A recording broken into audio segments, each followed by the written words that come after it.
think having CF definitely makes you a stronger, more mature person, and you're able to look past all these little things that happen, and you're just like, you know what, I'm here today, that's all that matters.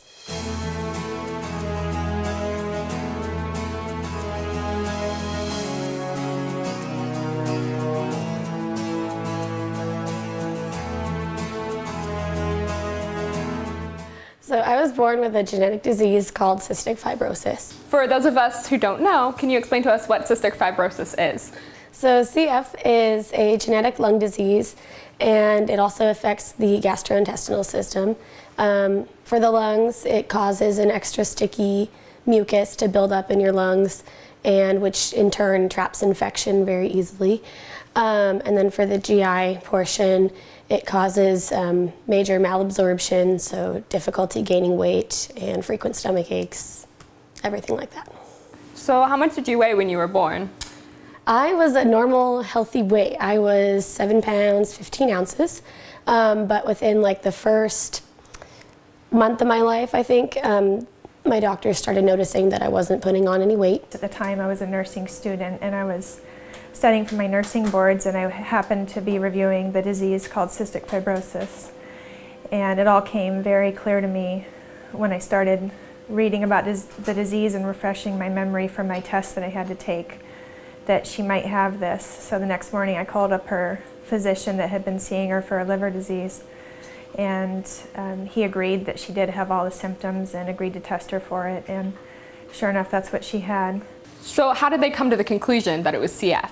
Yeah, they thought I had something called biliary atresia when I was just a couple weeks old, because I was kind of turning jaundice and I was really thin and all this.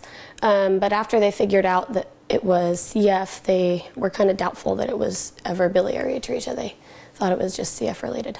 At 10 days old, I noticed that she was a bit jaundiced and yellow, which is very common in newborns, so I took her to the doctor and they drew her blood and we went home, and by the time we got home, there was a message on our answering machine telling us to immediately return to the hospital.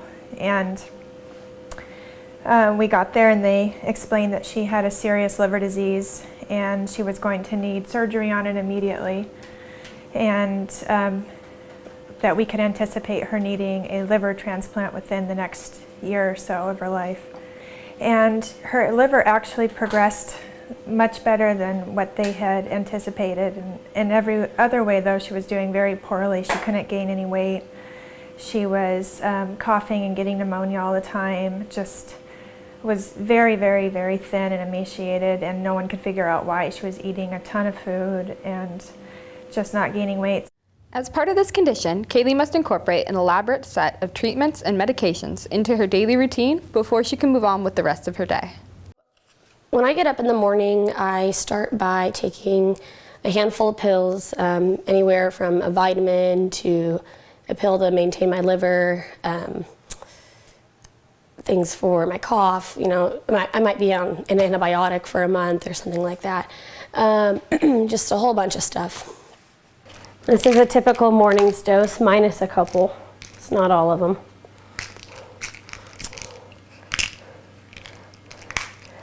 And then this is a typical evening dose, also minus a couple. And then after I take my pills, I usually do a dose of Pulmozyme, which is what I mentioned before. It helps to liquefy the mucus, make it easier to get out. And then after my Pulmo, then I do a round of my vest for 30 minutes, and just to help shake loose those secretions. Strap it on.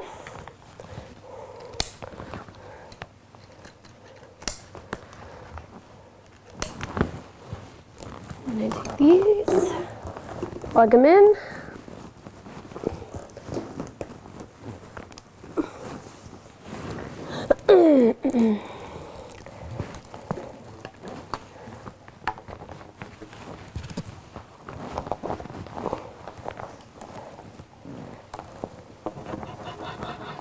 And away we go. I sit here for about 30 minutes twice a day. And then for about 5 to 10 minutes, I do this, which is my Pulmozyme, which helps liquefy the mucus. And then this guy, the vest, helps to get that liquefied mucus out so it doesn't trap infection as easily. So I flip that on, plug it in.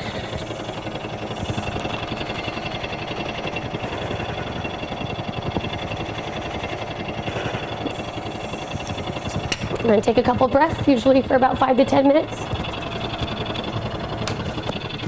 And that's that. And usually I'll just sit here, watch TV, do homework, do whatever, hang out, talk with friends, just like any other person. And then I'm good to go for the day.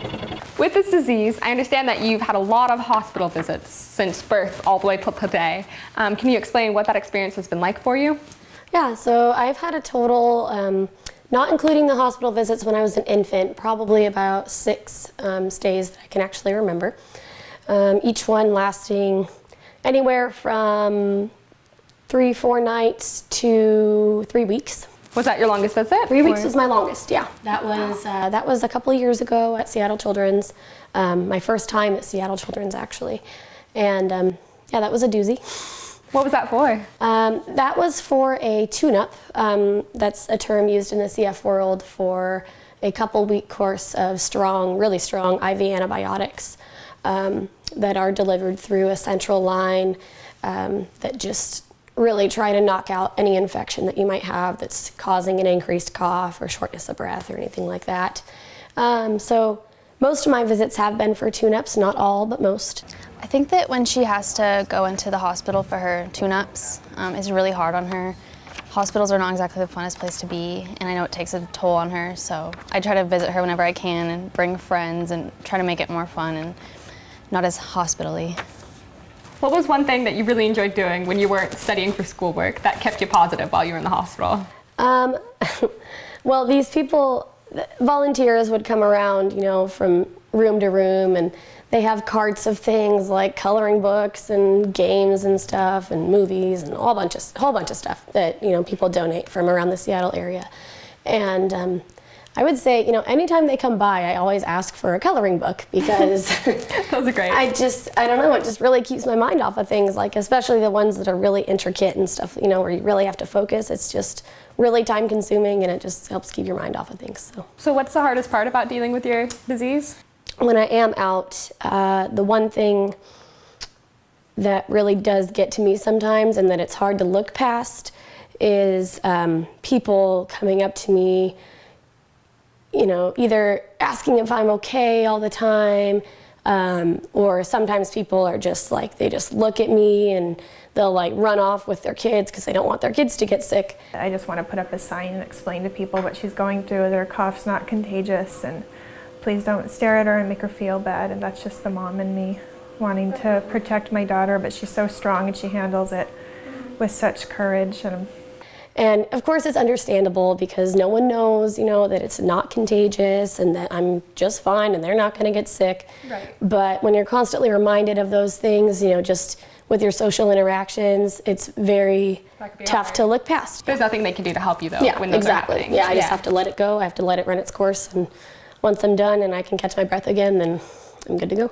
So that's the hardest part about this disease, you would say, like on a normal day? Yeah, just the social interactions. I mean, I don't really get approached by people in a normal way. Like they're usually asking me if I'm okay, or they're looking at me weird because I'm coughing and they're running away with their kids, stuff like that. So I'd say that's the hardest part to cope with, is just like the day-to-day social stuff. Like it's just not a normal thing to have to deal with. So yeah. Yeah, definitely. So that's one thing that I really have to work on to like stay positive through, is just kind of trying to block out these people and saying, give them the benefit of the doubt. They don't know, that I'm not contagious, and I just have to give them some credit and let them do what they're going to do. And if they want to say something or do something, I just have to let it go in one ear and out the other. It must be pretty easy to stay positive too when you've had a lot of support in your life, I assume? Oh yeah, lots of support. Very good friends who I can tell anything to, parents that have been very involved, grandparents, aunts, uncles. I mean, I have a huge family. Just lots of people that I can, I trust and that I can, lean on if I need, a shoulder to cry on kind of thing. Her dad and myself, I think we've always just let her follow her heart. We haven't let cystic fibrosis hold her back or told her that she can't do anything. She's traveled, we've been to Europe, we take all of our equipment with us and just make it as normal as possible.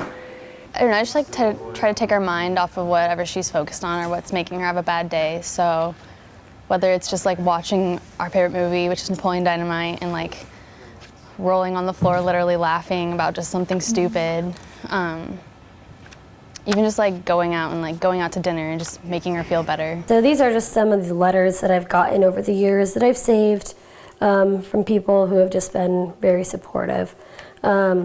This is one from an old teacher of mine, and this one is from a classmate of mine who I didn't know very well at the time, but we got to know each other better after my hospitalization. And then this one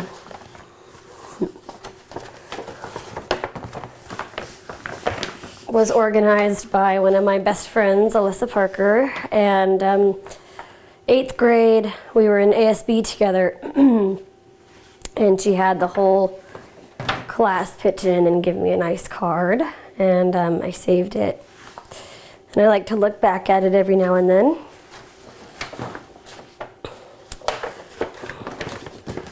And these are just a couple of cards that I've gotten. I've had tremendous support my entire life, and these are just a reminder of that.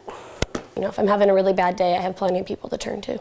Despite all of the hardships Kaylee has had to face due to the presence of her condition, her excess of surrounding support and a positive attitude has helped her to reach a new normal. I appreciate her positivity. I think it's cool that she can just wake up with a smile on her face even though she goes through so much. She's just a go-getter, and we've never let cystic fibrosis stand in her way if at all possible. So she has turned out to be a very positive person. I'm very proud of her.